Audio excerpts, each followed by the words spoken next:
ನಾರಾಯಣಾಯ ಪರಿಪೂರ್ಣಗುಣಾರ್ಣವಾಯ ವಿಶ್ವೋದಯಸ್ಥಿತಿಲಯೋನ್ನಿಯತಿಪ್ರದಾಯ ಜ್ಞಾನಪ್ರದಾಯ ವಿಬುಧಾಸುರಸೌಖ್ಯದುಃಖಸತ್ಕಾರಣಾಯ ವಿತತಾಯ ನಮೋ ನಮಸ್ತೆ.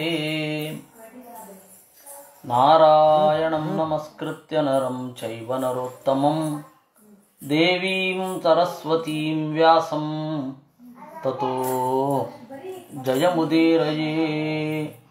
ವಿಜಾನತಾಮವಿತ್ತಸ್ಯ ಮಧ್ವಸ್ಯ ಜಗತೀ ಗುರೋಃ ಪೂರ್ವಾಚಾರ್ಯಮಹಿಷ್ಠಾನಾಂ ಇಯಂ ಪ್ರಣತಿಮಾಲಿಕಾ.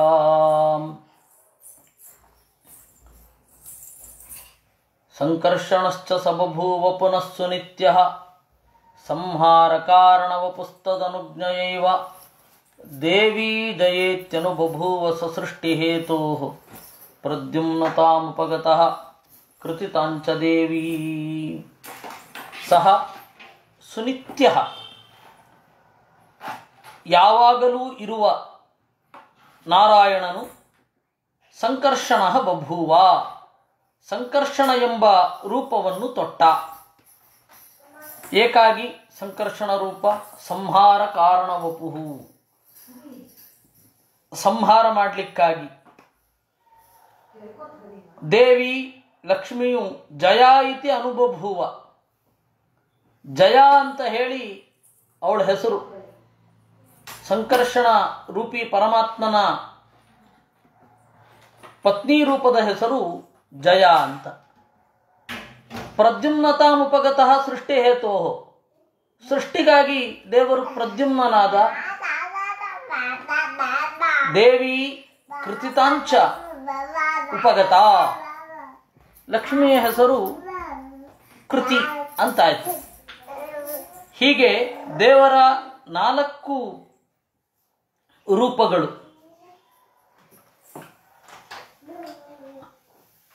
ಯತ್ಪ್ರಯಂತಿ ಅಂತನ್ನುವ ವೇದ ಮಂತ್ರ ಏನಿದೆ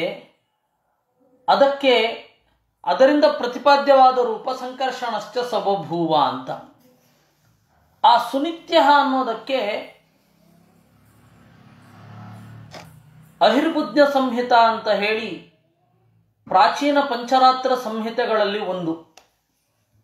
ಪಂಚರಾತ್ರ ಸಂಹಿತೆ ಏನಿದೆ, ಪ್ರಾಚೀನ ಸಂಹಿತೆಗಳು 3-4 ಇವೆ, ಇನ್ನೊಂದು 5 ಇದ್ದೀತು. ಉಳಿದದ್ದೆಲ್ಲ ಪಂಚರಾತ್ರ ಸಂಹಿತೆಗಳಲ್ಲಿ ಧಾರಾಳವಾದ ಪ್ರಕ್ಷೇಪ ಆಗಿಬಿಟ್ಟಿದೆ. ಆ ಅಹಿರ್ಬುದ್ಧ ಸಂಹಿತೆ ಅಪರೂಪ ಉಳ್ಕೊಂಡು ಬಂದಿದೆ. ಹೇಗೋ ಆ ಅಹಿರ್ಬುದ್ಧ ಸಂಹಿತೆಯಲ್ಲಿ ಸುನಿತ್ಯ ಅನ್ನೋದಕ್ಕೆ, ನಿತ್ಯ ಶಬ್ದಕ್ಕೆ ಒಂದು ನಿರ್ವಚನವನ್ನು ಹೇಳಿದ್ದಾರೆ. ನೇತೃತ್ವಾತ್ ಅನಿತೃತ್ವಾಚ್ಚ ನಿತ್ಯ ಇತ್ಯಪಿ ಭಣ್ಯತೆ ಅಂತ. ನೇತೃತ್ವಾತ್ ನಮ್ಮನ್ನ ಒಯ್ಯುವುದರಿಂದ, ಕ್ರಿಯೆಯ ಮೂಲಕ ನಮ್ಮನ್ನ ಒಯ್ಯುವುದರಿಂದ, ಆಂತರಿಕ ಕ್ರಿಯೆಯನ್ನ ನಮ್ಮಲ್ಲಿ ಏರ್ಪಡಿಸ್ತಾನೆ ನಮ್ಮನ್ನು ಒಯ್ಯೋದ್ರಿಂದ ದೇವರ ಹೆಸರು ನಿತ್ಯ ಅಂತ. ಸುನಿತ್ಯ ಅಂತಂದ್ರೆ ನಮ್ಮಲ್ಲಿ ಅಂತರ್ಯಾಮಿಯಾಗಿದ್ದು ನಮ್ಮ ಕ್ರಿಯೆಗಳನ್ನು ಮುಂದಿನ ದಿನಗಳಿಗೆ ಉಪಯೋಗವಾಗುವಂತೆ ರೂಪಿಸ್ತಾ ನಮ್ಮನ್ನು ಒಯ್ಯುತ್ತಿದ್ದಾನೆ. ಆ ಕಾರಣದಿಂದ ದೇವರ ಹೆಸರು ಸುನಿತ್ಯ ಅಂತಲೇ ಆಗತ್ತೆ. ಇನ್ನೊಂದು ಆಟ್ರಿಬ್ಯೂಟ್ಸ್, ಸುನಿತ್ಯ ಅಂತ ಹೇಳಿದ್ರೆ ಯಾವಾಗಲೂ ಇರುವವ ಅಂತ. ನಿತ್ಯವಾದ ಪದಾರ್ಥಗಳು ಅನೇಕ ಇವೆ, ಆದರೆ ಇವನು ಸುನಿತ್ಯ. ಯಾಕೆ ಅಂದರೆ ಪ್ರಜ್ಞಾಪೂರ್ವಕವಾಗಿ ಇದ್ದಾನೆ. ಜೀವನು ನಿತ್ಯನೇ. ಅದಕ್ಕೆ ನೋಡಿ, ಜೀವರನ್ನ ಕಂಡ ಅಂತ ಉಂಟು, ಜೀವರನ್ನ ಸೃಷ್ಟಿ ಮಾಡಲಿಲ್ಲ. ಜೀವರನ್ನ ದೇವರು ಸೃಷ್ಟಿ ಮಾಡಿದನ ಅಂತ ಕೇಳಿದರೆ ಉತ್ತರ ಕೊಡಲಿಕ್ಕೆ ಬೇರೆಯವರಿಗೆ ಭಾರಿ ಕಷ್ಟ ಉಂಟು. ನಮ್ಮಲ್ಲಿ ಹೇಳಿದ್ರೆ ಜೀವರಿಗೆ ಸೃಷ್ಟಿ ಇಲ್ಲ, ಯಾಕೆಂದ್ರೆ ನೋಡಿದ ಅಂತ. ಜೀವರು ನಿತ್ಯರೇ, ನೋಡಿದ್ದಾನೆ. ಗೀತೆಯಲ್ಲಿಯೂ ಕೂಡ ಅದನ್ನು ನಿರೂಪಣೆ ಮಾಡಿದ್ದಾರೆ. ಈ ಎಲ್ಲ ಹಿನ್ನೆಲೆಯಲ್ಲಿ ಈ ಸಂಕರ್ಷಣ ಏನಿದ್ದಾನೆ ಅವನು ಬಂದ. ಸಂಕರ್ಷಣ ಅನ್ನೋ ಶಬ್ದಕ್ಕೆ ಸಂಹಾರ ಮಾಡ್ತಾ ದೇಹದಿಂದ ಹೊರಗಡೆ ಎಳೆಯುತ್ತಾನೆ. ಅದರಿಂದಾಗಿ ಸಂಹರನ್ ದೇಹಾತ್ ಕರ್ಷತಿ ಇತಿ ಸಂಕರ್ಷಣ ಅಂತ ನಿರ್ವಚನವನ್ನು ನಿರ್ಣಯ ಭಾವಚಂದ್ರಿಕಾಕಾರರು ಹೇಳಿದ್ದಾರೆ. ಅದರಿಂದಾಗಿ ಸಂಹಾರ ಕಾರಣ ವಪುಹು ಸಂಕರ್ಷಣ ಅಂತ ಇದೆಯಲ್ಲ, ಅದು ಸಂಕರ್ಷಣ ಶಬ್ದದ ಅರ್ಥವೇ. ಸಂಕರ್ಷಣಶ್ಚ ಸಬಭೂವ ಪುನಸ್ಸು ನಿತ್ಯ ಸಂಹಾರ ಕಾರಣ ವಪುಹು. ಸಂಹಾರ ಕಾರಣ ವಪುಹು ಅನ್ನೋದು ಸಂಕರ್ಷಣ ಶಬ್ದದ ಅರ್ಥ ಅಂತಂದ್ರು. ಇನ್ನು ಆ ಸಂಹಾರವು ರಕ್ಷಣವೇ. ಸನ್ಯಾಸ ಪದ್ಧತಿಯಲ್ಲಿ ಸಮ್ಯಕ್ ಕರ್ತೃ ಸ್ವರೂಪತ್ವಾತ್ ಸಮ್ಯಕ್ ಗ್ರಹಣ ರೂಪತಃ ಸಮ್ಯಕ್ ಪ್ರಾಣ ಸ್ವರೂಪತ್ವಾತ್ ಸಮ್ಯಕ್ ಚ ಬಲರೂಪತಃ ಸಂಕರ್ಷಣ ಇತಿ ಪ್ರೋಕ್ತಃ ಅಂತ ನಿರ್ವಚನವನ್ನು ಸನ್ಯಾಸ ಪದ್ಧತಿಯಲ್ಲಿ ವಿಷ್ಣು ತೀರ್ಥರು ಹೇಳಿದ್ದಾರೆ. ಸಮ್ ಅಂತಂದರೆ ಜ್ಞಾನ ಸ್ವರೂಪ, ಆನಂದ ಸ್ವರೂಪ, ಸಮ್ಯಕ್ ಕರ್ತೃ ಸ್ವರೂಪ ಸಂಕರ್ ಅಂತಾಗತ್ತೆ. ಇನ್ನು ಕ್ಷಣ ಸಂಭಕ್ತವು ಅಂತ. ಇನ್ನು ಶ ಅಂತನ್ನೋದು ಪ್ರಾಣ, ನಿರಂತರವಾದ ಕ್ರಿಯೆ, ಅದರಿಂದಾಗಿ ಶ. ಬಲರೂಪ ಣ, ಅದರಿಂದಾಗಿ ಸಂಕರ್ಷಣ ಅಂತ.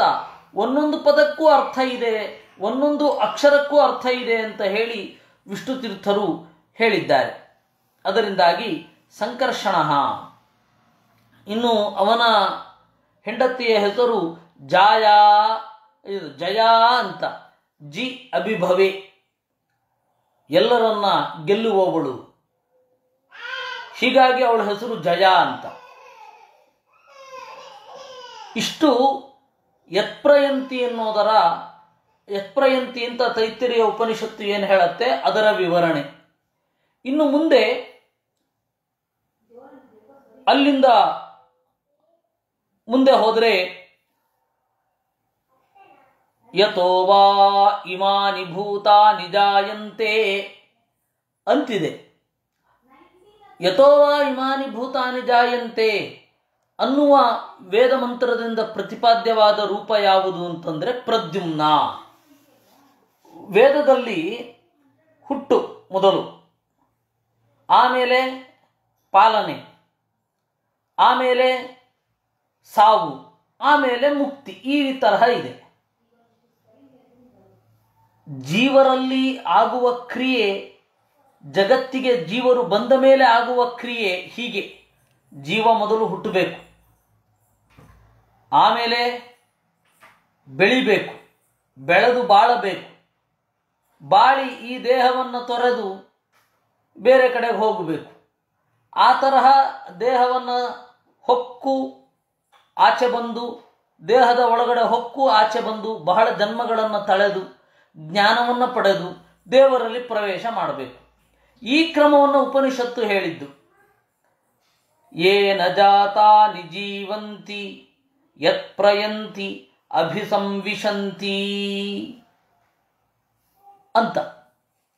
ಆದರೆ ಇದನ್ನು ನಿಯಮನ ಮಾಡುವ ದೇವರ ರೂಪದ ಲೆಕ್ಕಕ್ಕೆ ತೆಗೆದುಕೊಂಡಾಗ ಮೊದಲು ಮೋಕ್ಷಪ್ರದವಾದ ರೂಪ ಬಂದದ್ದು, ಆಮೇಲೆ ಸಂಹಾರಪ್ರದವಾದ ರೂಪ, ಆಮೇಲೆ ಸೃಷ್ಟಿಪ್ರದವಾದ ರೂಪ, ಆಮೇಲೆ ಪಾಲನಪ್ರದವಾದ ರೂಪ. ವೇದದಲ್ಲಿ ಕ್ರಮ ಹೀಗಿದೆ. ಯಾಕೆಂದರೆ ನಾವು ನೋಡುವ ಹಾಗೆ. ಆದರೆ ದೇವರ ರೂಪ ಮೊಟ್ಟ ಮೊದಲೇ ಈ ರೀತಿ ಆಗಿರುತ್ತೆ ಅಂತ ಆಚಾರ್ಯರು ನಿರೂಪಣೆ ಮಾಡೋದು. ನಾವು ಹುಟ್ಟಿಯಾಗಿದೆ, ಅದರಿಂದಾಗಿ ಈ ಹುಟ್ಟಿನಲ್ಲಿ ಎಲ್ಲ ಸೌಭಾಗ್ಯಗಳನ್ನು ಕರುಣಿಸಿದ ದೇವರಿಗೆ ನಮಸ್ಕಾರ ಅಂತ ಹಾಗೆ ಶುರು ಮಾಡಬೇಕಲ್ವಾ. ತೈತ್ತಿರಿಯ ಉಪನಿಷತ್ತು ನಮ್ಮ ಪರವಾಗಿ ಆ ರೀತಿಯ ಆರ್ಡರ್ನಲ್ಲಿ ಚಿಂತನೆ ಮಾಡಿತು. ಅದರಿಂದ ನೋಡಿ, ಯತೋ ವಾ ಇಮಾನಿ ಭೂತಾನಿ ಜಾಯಂತೆ ಈಗ ಬಂತು. ಯತ್ ಪ್ರಯಂತಿ ಅಭಿಸಂವಿಶಂತಿ ಅದು ಸಂಕರ್ಷಣ.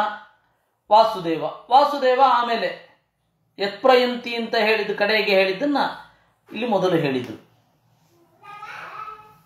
ಇನ್ನು ಪ್ರದ್ಯುಮ್ನ ಅಂತಂದ್ರೆ ಏನು? ಸೃಷ್ಟಿಗ ಪ್ರದ್ಯುಮ್ನತಾಮುಪಗತಃ ಕೃತಿತಾಂಚ ದೇವಿ.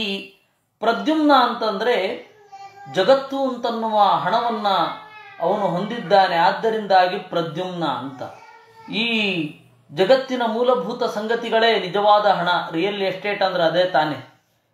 ಇದು ಯಾವುದು ರೀಪ್ರೊಡ್ಯೂಸ್ ಮಾಡ್ಲಿಕ್ಕೆ ಆಗೋಲ್ಲ. ಅದರಿಂದಾಗಿ ಅದು ನಿಜವಾದ ಹಣ. ಇನ್ನು ಎಲೆಕ್ಟ್ರಾನಿಕ್ ಐಟಮ್ಸೇ ಮೊದಲಾದವುಗಳೆಲ್ಲವೂ ಕೂಡ ರೀಪ್ರೊಡ್ಯೂಸಬಲ್. ಇವತ್ತು ಅದರಿಂದಾಗಿ ಅವುಗಳಿಗೆ ಬೆಲೆ ಇಲ್ಲ. ನಿಜವಾದ ಬೆಲೆ ಇರೋದು ಭೂಮಿಗೇನೆ. ಆ ತರಹದ ಭೂಮಿ ಸಣ್ಣ ಪಾರ್ಟ್ ಅವನ ಸೃಷ್ಟಿಯಲ್ಲಿ. ಆ ಸಮಗ್ರ ಸೃಷ್ಟಿ ಏನಿದೆ ಅದನ್ನು ತನ್ನ ಸಂಪತ್ತಾಗಿ ಹೊಂದಿದ್ದಾನೆ. ಅವನು ನಿಜವಾದ ಸಂಪನ್ನ. ಹೀಗಾಗಿ ದ್ಯುಮ್ನ ಅಂದರೆ ಹಣ, ಪ್ರಕೃಷ್ಟವಾದ ಹಣ ಅವನದ್ದು. ಸನ್ಯಾಸ ಪದ್ಧತಿಯಲ್ಲಿ ನಿರ್ವಚನವನ್ನು ಹೇಳಿದ್ರು, ದ್ಯೋತನತ್ವಾತ್ ಜ್ಞಾನವತ್ವಾತ್ ಪ್ರದ್ಯುಮ್ನ ಇತಿ ಕೀರ್ತಿತಃ. ದೇವರು ಜೀವರಿಗೆ ತೋರಿಕೊಳ್ಳುತ್ತಾನೆ, ಆದ್ದರಿಂದಾಗಿ ದ್ಯುಮ್ನ. ಇನ್ನು ಅವನು ಜ್ಞಾನಿಯಾಗಿದ್ದಾನೆ, ಅದರಿಂದಾಗಿ ಎರಡೂ ಸೇರಿ ಪ್ರದ್ಯುಮ್ನ ಅಂತ. ಅವನ ಹೆಂಡತಿ ಬಂದು ಕೃತಿ. ಕೃತಿ ಅಂತ ಹೇಳಿದ್ರೆ ಜಗತ್ತಿಗೆ ಕಾರಣಭೂತಳಾದವಳು ಅಂತ. ಪ್ರದ್ಯುಮ್ನತಾಮುಪಗತಃ ಕೃತಿತಾಂಚ ದೇವಿ ಅಂತ ಹೇಳ್ತಾರೆ. ಇಷ್ಟು ದೇವರ 3 ರೂಪಗಳಾಯಿತು. ವಾಸುದೇವ, ಸಂಕರ್ಷಣ, ಪ್ರದ್ಯುಮ್ನ ಅನ್ನುವ ರೂಪ. ಇನ್ನು 4ನೆಯ ರೂಪವನ್ನು ಹೇಳ್ತಾ ಇದ್ದಾರೆ. ಸ್ಥಿತ್ಯೈ ಪುನಸ್ಸ ಭಗವಾನ್ ಅನಿರುದ್ಧ ನಾಮ ದೇವಿ ಜಯೇತ್ ದೇವಿ ಚ ಶಾಂತಿರಭವತ್ ಶರದಾಂ ಸಹಸ್ರಂ ಸ್ಥಿತ್ವಾ ಸ್ವಮೂರ್ತಿಭಿಃ ಅಮೂಭಿಃ ಅಚಿಂತ್ಯ ಶಕ್ತಿಃ ಪ್ರದ್ಯುಮ್ನ ರೂಪಕ ಇಮಾಂಶ್ಚ ರಮಾತ್ಮನೇದಾತ್ ಅಂತ. ಸಹ ಭಗವಾನ್, ಆ ಪರಮಾತ್ಮನು, ಅನಿರುದ್ಧ ನಾಮ, ಅನಿರುದ್ಧ ಎಂಬ ರೂಪವನ್ನು ತಳೆದು ಸ್ಥಿತ್ಯೈ ಅಭವತ್, ಪಾಲನೆಗಾಗಿ ಬಂದ.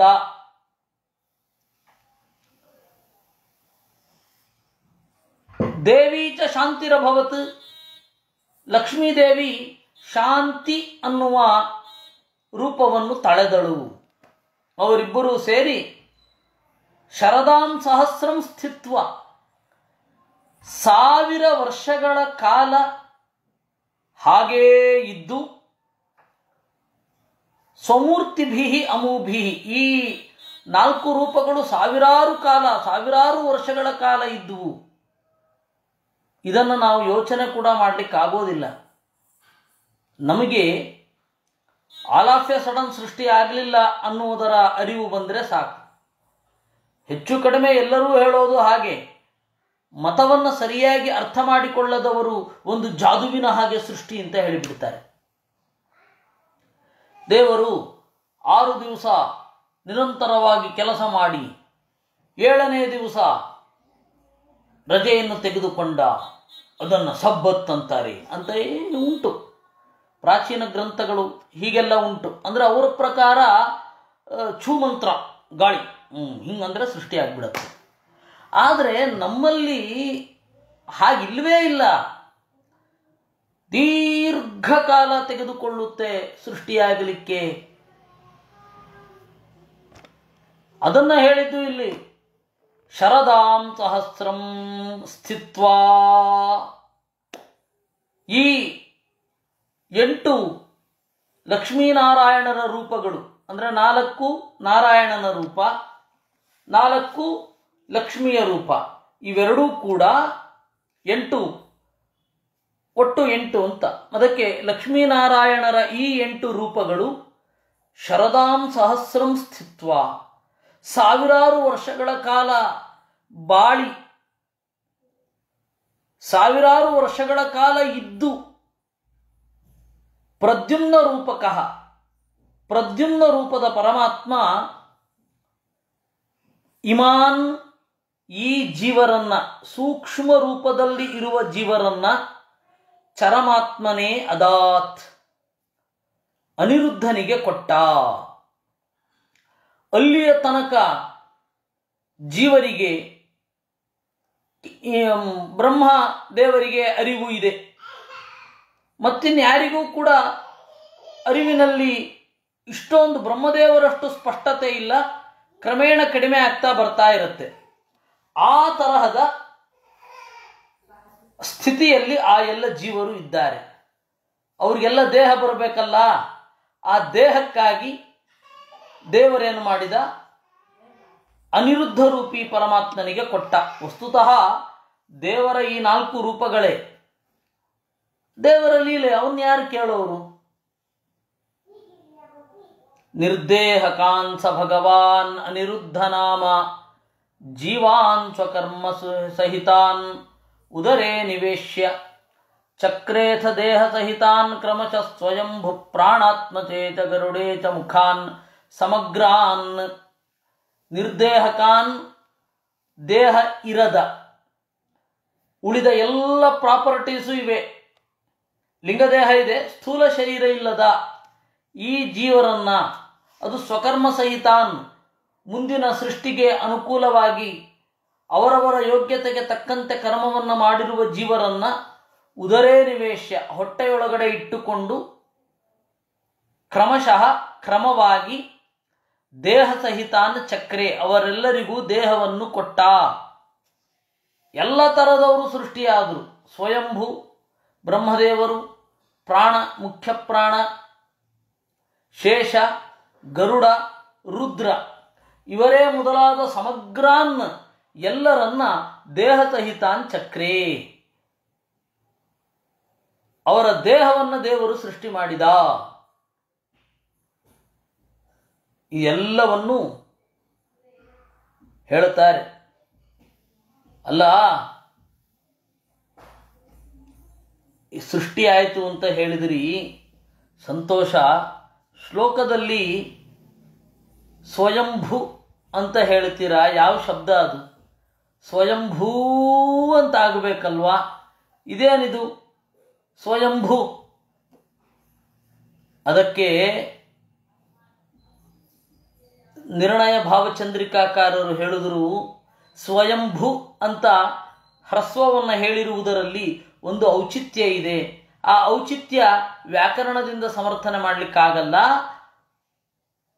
ವೇದಗಳನ್ನೆಲ್ಲ ಗಾಳಿಸಿ ಆದ ಮೇಲೆ ಪ್ರಮೇಯವನ್ನು ನಿರೂಪಣೆ ಮಾಡಲಿಕ್ಕೆ ಸ್ವಯಂಭೂ ಅಂತ ಹೇಳದೆ ಸ್ವಯಂಭೂ ಅಂತಂದ್ರು.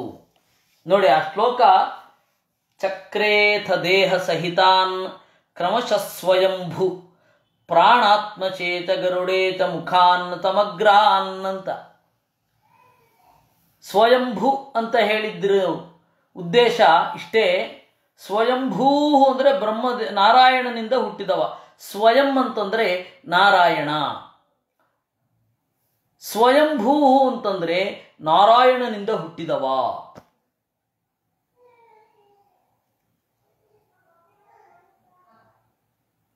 ಈ ನಾರಾಯಣನಿಂದ ಹುಟ್ಟುವಿಕೆ ಅಂತನ್ನೋದು ಪ್ರಜ್ಞೆ ಮೊದಲು ಇದ್ದೇ ಇದೆ. ಅದರಿಂದಾಗಿ ಬ್ರಹ್ಮದೇವರ ದೇಹ ಸೃಷ್ಟಿಯಾದ ಮೇಲೆ ಬ್ರಹ್ಮದೇವರಿಗೆ ಜ್ಞಾನ ಬರಬೇಕಾಗಿಲ್ಲ. ಅವರಿಗೆ ಈಗಾಗಲೇ ಜ್ಞಾನ ಇದೆ, ದೇಹ ಒಂದು ಬಾಕಿ ಅಷ್ಟೇ. ಹೀಗಾಗಿ ಬ್ರಹ್ಮದೇವರ ಸೃಷ್ಟಿ ಉಳಿದವರಿಗಿಂತ ಡಿಫ್ರೆಂಟ್. ಈ ಹಿನ್ನೆಲೆಯನ್ನು ಇಟ್ಟುಕೊಂಡು ಸ್ವಯಂಭೂ ಅಂತ ಹ್ರಸ್ವವನ್ನು ಹೇಳಿದ್ದು.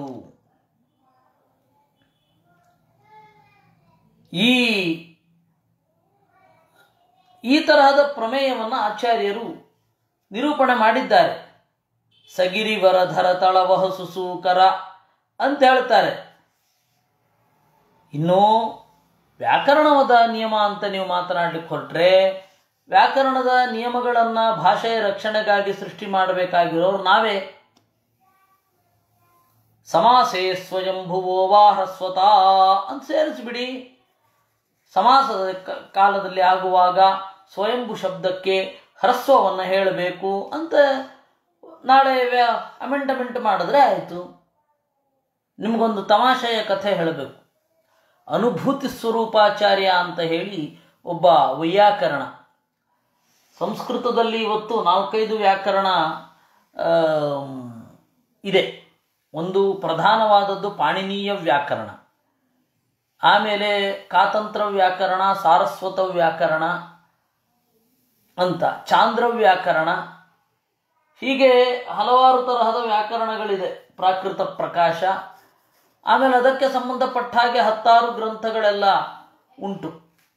ಆ ಸಾರಸ್ವತ ವ್ಯಾಕರಣದ ಕರ್ತೃ ಅನುಭೂತಿ ಸ್ವರೂಪಾಚಾರ್ಯ ಅಂತ. ಅವ ಏನು ಮಾಡಿದ, ಒಂದು ಸಭೆಯಲ್ಲಿ ಪುಂಕ್ಷು ಅಂತ ಪ್ರಯೋಗ ಮಾಡಿದ್ನಂತೆ. ಅದು ಪುಮಾನ್ ಶಬ್ದ, ಪುಮಾನ್ ಪುಮಾಂಸೌ ಪುಮಾಂಸಃ ಅಂತ ರೂಪ ಆಗಿ ಪುಂಸು ಅಂತ ಸಪ್ತಮಿ ವಿಭಕ್ತಿ ಬಹುವಚನ ರೂಪ ಆಗತ್ತೆ. ಅವನು ಬಾಯಿ ತಪ್ಪಿ ಎಲ್ಲೋ ಒಂದು ಕಡೆ ಪುಂಕ್ಷು ಅಂದ್ಬಿಟ್ಟ. ಈ ಪಂಡಿತರು ಗೊತ್ತಲ್ಲ, ಹೋ ಅಂತ ನಕ್ಕಿ ಬಿಟ್ರು. ಅವತ್ತು ಬಹಳ ದೊಡ್ಡ ಅವಮಾನ ಆಯಿತು. ಅವನು ಸೀದಾ ಹೋಗಿ ಸರಸ್ವತಿಯನ್ನು ಕುರಿತು ತಪಸ್ಸು ಮಾಡಿದ. ಸರಸ್ವತಿ ಪ್ರತ್ಯಕ್ಷ ಆದ್ಲು. ಮಗು ಏನು ಬೇಕು ಅಂತಂದು. ಇದು ಕಥೆ ಆಗಿದ್ರೆ ಮಾತ್ರ ಕೇಳಲಿಕ್ಕೆ ಚಂದ. ಕಥೆ ಆಗದೆ ಹೋದರೆ, ನಿಜವಾಗಿಯೂ ವಾಸ್ತವ ಅಂತ ಆದರೆ ಅವನಂತಹ ದಡ್ಡ ಜಗತ್ತಲ್ಲಿ ಇನ್ನೊಬ್ಬ ಇಲ್ಲ. ಸರಸ್ವತಿಯ ಪ್ರಸಾದ ಸಿಕ್ಕಿದೆ ಅಂತಂದ ಮೇಲೆ ಇತಿಹಾಸ ಪುರಾಣ ಇವುಗಳೆಲ್ಲದರ ರಹಸ್ಯವನ್ನು ಹೊಳೆಯಿಸು ಅಂತ ಕೇಳಬಹುದಿತ್ತು ಅವನು. ಆ ದಡ್ಡ ಏನು ಕೇಳಿದ ಅಂತಂದರೆ, ನಾನು ಸಭೆಯಲ್ಲಿ ತಪ್ಪಿ ಪುಂಕ್ಷು ಅಂತ ಪ್ರಯೋಗ ಮಾಡಿಬಿಟ್ಟಿದ್ದೀನಿ, ಜನ ಎಲ್ಲ ಇದು ಮಾಡ್ಕೊಳ್ತಾ ಇದ್ದಾರೆ, ನೀನು ತಲೆಯ ಮೇಲಿಟ್ಟು ಪುಂಕ್ಷು ಅಂತ ಆಗಲಿ ಅಂತ ಆಶೀರ್ವಾದ ಮಾಡಬೇಕು ಅಂತ. ಅದು ಹೇಗಿದೆ ಅಂದರೆ, ಭಾರತದ ರಾಜಧಾನಿ ಬೆಂಗಳೂರು ಅಂತ ಹೇಳಿ ಬರೆದುಬಿಟ್ಟು ದೇವರ ಹತ್ರ ಬೇಡ್ಕೊಂಡ ಹಾಗೆ, ಅಯ್ಯೋ ಬರೆದು ಬಿಟ್ಟಿದ್ದೀನಿ, ನಾನು ಬರೆದದ್ದು ಕರೆಕ್ಟ್ ಆಗಬೇಕು ಅಂತ ಹೇಳಿದ್ರೆ ನೀನು ಬೆಂಗಳೂರನ್ನು ಭಾರತದ ರಾಜಧಾನಿಯಾಗಿ ಮಾಡು ಅಂತ ದೇವರಲ್ಲಿ ಬೇಡಿಕೊಂಡ್ರೆ ಯಾವ ರೀತಿಯೋ ಆ ರೀತಿ ಇಲ್ಲಿಯೂ ಕೂಡ ಪುಂಕ್ಷು ಅಂತ ಪ್ರಯೋಗ ಆಯಿತು ಅಂತ. ಅದರಿಂದಾಗಿ ನಾವು ಆಚಾರ್ಯರು ಆ ದಿಸೆಗೆ ಸೇರಿದವರಲ್ಲ. ಅವರು ಭಾಷೆಯ ಪ್ರಯೋಗಗಳನ್ನು ಪಾಣಿನಿಗಿಂತ ಚೆನ್ನಾಗಿ ಬಲ್ಲವರು. ಅವರ ಸಂಸ್ಕೃತ ಎಷ್ಟು ಹಳೆಯದು ಅಂತ ಹೇಳಲಿಕ್ಕಿಲ್ಲ. ಅಷ್ಟು ಹಳೆಯ ಸಂಸ್ಕೃತ, ಸರಳವಾದ ಸಹಜವಾದ ಸೊಗಸಾದ ನಡೆಯನ್ನು ಹೊಂದಿರುವಂಥದ್ದು. ಹೀಗಾಗಿ ಅದರ ಬಗ್ಗೆ ಇದು ಯಾಕೆ ಹೀಗಾಯಿತು, ಪಾಣಿನಿಯ ಪ್ರಕಾರ ಹೀಗಿರಲಿಲ್ಲ ಅಂತ ಹೇಳಲಿಕ್ಕಿಲ್ಲ.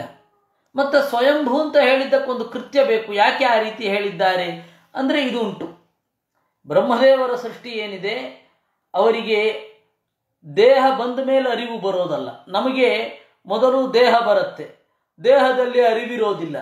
ಹಲವಾರು ಜನ ಹೇಳ್ಕೊಡ್ಬೇಕು, ತಿದ್ದಬೇಕು. ಆಮೇಲೆ ಒಂದು ಮಾನಸಿಕವಾದ ಸಿದ್ಧತೆ ಇರುತ್ತೆ. ನಮಗೆ ಒಂದು ವಸ್ತು ಗ್ರಹಿಸಬೇಕು ಅಂತ ಹೇಳಿದ್ರೆ ತಾಯಿ ಹೇಳಬೇಕು, ಆಮೇಲೆ ಮೇಷ್ಟ್ರು ಹೇಳಬೇಕು, ಮತ್ತು ಮಿತ್ರರೊಂದಿಗೆ ಚರ್ಚೆ ಮಾಡಬೇಕು. ಆಮೇಲೆ ಈ ಎಲ್ಲ ಅಕಾಡೆಮಿಕ್ ಆದ ಸಂಗತಿಗಳು ಏನಿದೆ ಇದರಿಂದೆಲ್ಲ ಆಚೆ ಬರಬೇಕು. ಆಮೇಲೆ ನಾವು ಒಂದು ವಸ್ತುವನ್ನು ನೋಡಬೇಕು. ಆಮೇಲೆ ಅದರ ಅರ್ಥ ಅಂದರೆ ಮೊದಲು ನಮಗೆ ಅರಿವು ಬರಲಿಲ್ಲ, ಮೊದಲು ದೇಹ ಬಂತು, ಮೈ ಬಂದು ಮೈಯಲ್ಲಿ ಅರಿವು ಅರಳಿತು. ಮೊದಲು ಬಂದದ್ದು ಮೈ ನಮಗೆ. ಆದರೆ ಬ್ರಹ್ಮದೇವರಿಗೆ ಹಾಗಲ್ಲ. ಉಳಿದ ಎಲ್ಲರಿಗೂ ಹಾಗೆ, ಆದರೆ ಬ್ರಹ್ಮದೇವರಿಗೆ ಹಾಗಲ್ಲ. ಅದು ಆ ವಿಶೇಷವನ್ನು ತಿಳಿಸ್ಲಿಕ್ಕಾಗಿ ಸ್ವಯಂಭು ಪ್ರಾಣೇಚ ಪ್ರಾಣಾತ್ಮ ಶೇಷ ಗರುಡೇಚ ಮುಖಾನ್ ತಮಗ್ರಾನ್ ಅಂತ ಹೇಳಿದ್ದಾರೆ.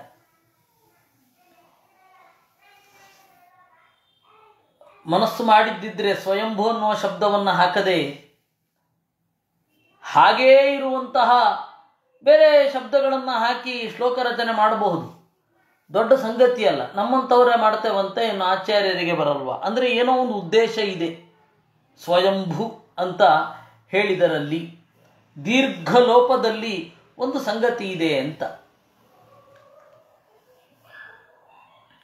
ಇನ್ನು ಸ್ವಯಂಭು ಬ್ರಹ್ಮ ಸಂಜ್ಞೋಸೌ ಪರೋಸ್ಮೈ ಬ್ರಹ್ಮಣೇ ನಮಃ ಅಂತ ಪುರಾಣಗಳ ಕೆಲವು ಪ್ರಾಚೀನ ಪಾಠದಲ್ಲಿ ಹೀಗಿದೆ. ಸ್ವಯಂಭು ಅನ್ನುವ ಬ್ರಹ್ಮ ಯಾರಿದ್ದಾನೆ ಅವನಿಗೆ ನಮಸ್ಕಾರ, ಅವನ ಅಂತರ್ಯಾಮಿಯಾಗಿರುವ ನಾರಾಯಣನಿಗೆ ನಮಸ್ಕಾರ ಅಂತ ಹೇಳಿ ಪ್ರಾಚೀನ ಪಾಠ ಇದೆ. ಸ್ವಯಂಭು ಶರ್ವಶಕ್ರಾದ್ಯೈ ಕ್ಷೀರಾಬ್ಧೇ ಸ್ಥಿರಮಾಯಯು. ಸ್ವಯಂಭು ಶರ್ವಶಕ್ರಾದ್ಯಾ ಕ್ಷೀರಾಬ್ಧೇ ಸ್ಥಿರಮಾಯಯು ಅಂತಲೂ ಪ್ರಯೋಗ ಉಂಟು. ಈ ಎಲ್ಲ ಹಿನ್ನೆಲೆಯಲ್ಲಿ ನಮಗೆ ಗೊತ್ತಾಗುವುದು ಇಷ್ಟು. ಸ್ವಯಂಭು ಅಂತ ಹೇಳಿ ಹ್ರಸ್ವ ಪ್ರಯೋಗ ಇದೆ. ಅದನ್ನು ಯಾಕೆ ಇಲ್ಲಿ ಹೇಳಿದ್ರು ಅನ್ನೋದಕ್ಕೆ ಈ ಒಂದು ಕಾರಣ ನಮ್ಮ ಅರಿವಿಗೆ ಬಂತು. ಅಲ್ಲ,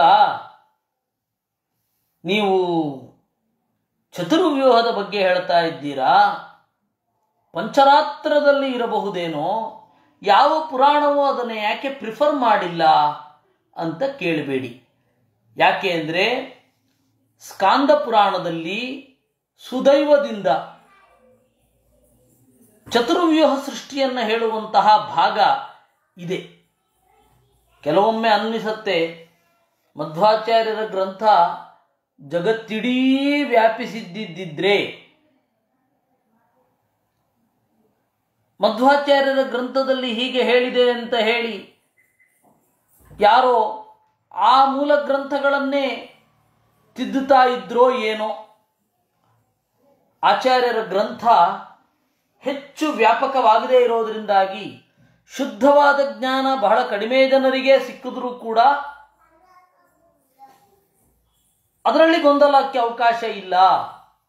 ಯಾಕೆಂದರೆ ಗ್ರಂಥ ಒಂದು ಮತಗ್ರಂಥ ಅಥವಾ ಒಂದು ಮತ ವಿಪರೀತ ವ್ಯಾಪಕ ಆಯಿತು ಅಂತಂದರೆ ಅದು ತೀರ ಭಿನ್ನ ಆಗಿ ಹೋಗುತ್ತೆ.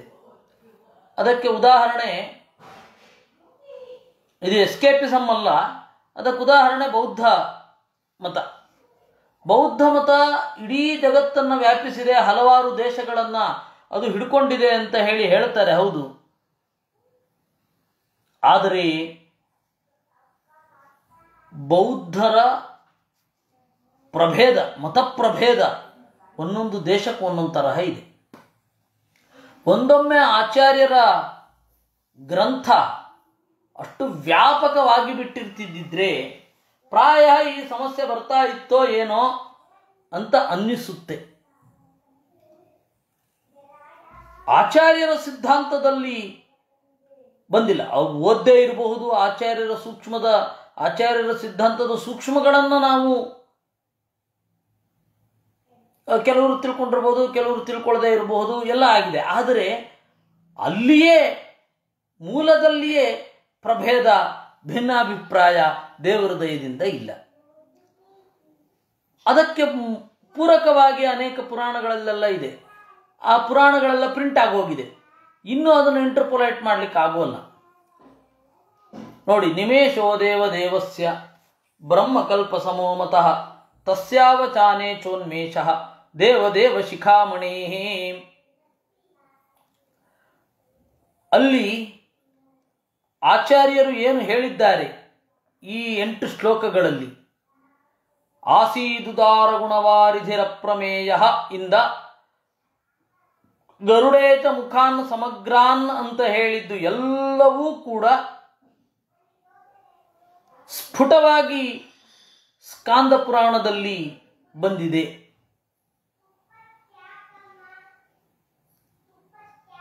ಈ ಹಿನ್ನೆಲೆಯಲ್ಲಿ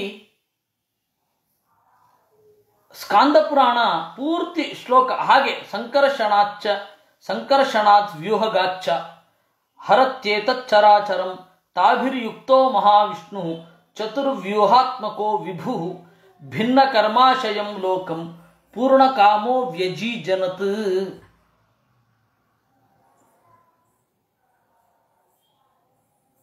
ಇಲ್ಲಿ ಒಂದು ಸ್ಪೆಷಲ್, ಉನ್ಮೇಷಸ್ಯ ಆದಿಮೇ ಭಾಗೆ ಚತುರ್ವ್ಯೂಹಾತ್ಮಕೋ ವಿಭು ಭೂತ್ವಾತ್ ಪೂರ್ಣ ಸಾದ್ಗುಣ್ಯಾತ್ ವಾಸುದೇವಾಚ್ಚ ವ್ಯೂಹಗಾತ್. ದೇವರು ಕಣ್ತೆರೆದ ಕೂಡಲೇ ವಾಸುದೇವ ರೂಪದಿಂದ ಹಿಂದೆ ಇದ್ದ ಜೀವರಿಗೆ, ಅಂದರೆ ಇನ್ನೇನು ಮುಕ್ತರಾಗಬೇಕಾಗಿದ್ದವರಿಗೆ, ಸಾಧನೆ ಪೂರೈಸಿದವರಿಗೆ ಮುಕ್ತಿಯನ್ನು ಕೊಟ್ಟು ಅಂತ ಹೇಳಿ ಪುರಾಣ ಒಂದು ಹೇಳುತ್ತೆ. ಅದು ಬಹಳ ವಿಶಿಷ್ಟ. ನಮಗೆ ಇಲ್ಲಿ ಮಧ್ವಾಚಾರ್ಯರ ಅಭಿಪ್ರಾಯ ಹಾಗೆ ಅಂತ ಸ್ಪಷ್ಟ ಕಾಣಿಸೋದಿಲ್ಲ, ಆದರೆ ಸ್ಕಾಂದ ಪುರಾಣದಲ್ಲಿ ಅದು ಸ್ಪಷ್ಟ ಆಗತ್ತೆ. ಬ್ರಹ್ಮದೇವರಿಗೆ, ಅಂದರೆ ಹಿಂದಿನ ಬ್ರಹ್ಮದೇವರಿಗೆ ಮುಕ್ತಿಯನ್ನು ಕೊಟ್ಟು, ಅವ್ರ ಲಿಂಗಭಂಗ ಆಗೋಗಿರುತ್ತೆ, ಅದರಲ್ಲಿ ಸಾಂಕೇತಿಕವಾಗಿ ಕೊಟ್ಟು, ಅವರಿಗೆ ಬೇಕಾದದ್ದನ್ನೆಲ್ಲ ಕೊಟ್ಟು ಇನ್ನೊಂದು ರೂಪವನ್ನು ತಳೆದ, ಅನಿರುದ್ಧ ರೂಪ,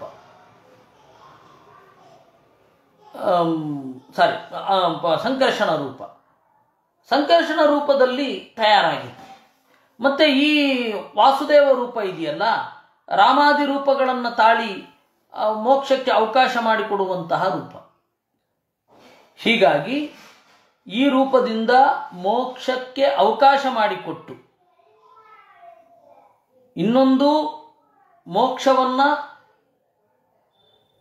ಮುಂದೆ ಕೊಡ್ತಾ ಹಿಂದೆ ಮೋಕ್ಷ ಹೊಂದಿದವರನ್ನು ಗುರುತಿಸಿ ಅವರಿಗೆ ಬೇರೆ ವ್ಯವಸ್ಥೆ ಮಾಡಿ ಆಮೇಲೆ ಜಗತ್ತಿನ ಸೃಷ್ಟಿ ಅಥವಾ ಚತುರ್ವ್ಯೂಹ ಸೃಷ್ಟಿ ಮುಂದುವರೆದದ್ದು ಅಂತ ಅನ್ನೋದು ಸ್ಕಾಂದದಲ್ಲಿ ಗೊತ್ತಾಗುತ್ತೆ. ಹೀಗೆ 9 ಶ್ಲೋಕಗಳನ್ನು ನಾವು ನೋಡಿದ್ದೇವೆ ಇಲ್ಲಿಯ ತನಕ.